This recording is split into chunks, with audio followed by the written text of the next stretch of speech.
Assalomu alaykum kanalimiz kuzatuvchilari. Bu video Toshkent viloyati Chinoz tumani paxtadan olib borilyapti.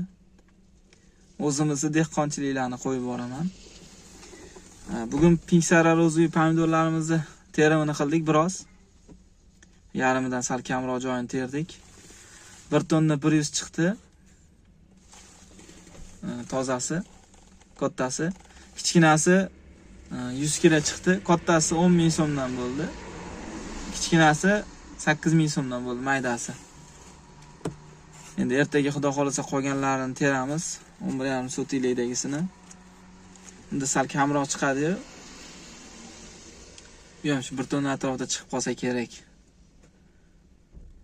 Endi xudo xolasa ertaga kungi narxlarni necha kilo chiqqanini ham chiqaraman.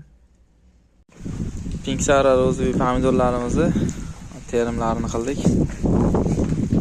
Bu mana men 1 tonnadan oshiq hisoblayapmiz.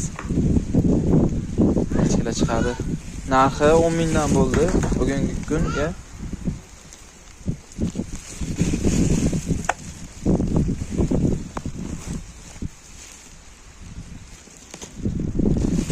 Bular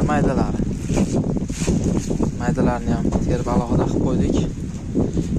Maydalarning narxini bilmayman, lekin kattalari ertalab gaplashganimizda 10 mingdan gaplashganmiz. Kilosiga bozorda 11 ming, 12 ming bo'yapti ekan. Endi bu ham holatiga qarab.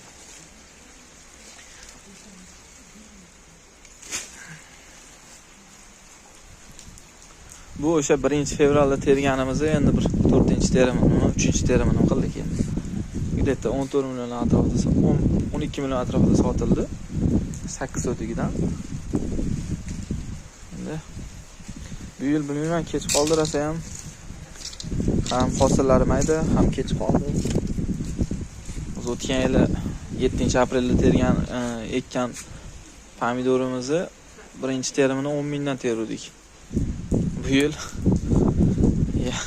1-fevralda ekkan bo'lsak, 2 oy oldin ekkanmiz, lekin unaqa bo'lmadi. Aytarli.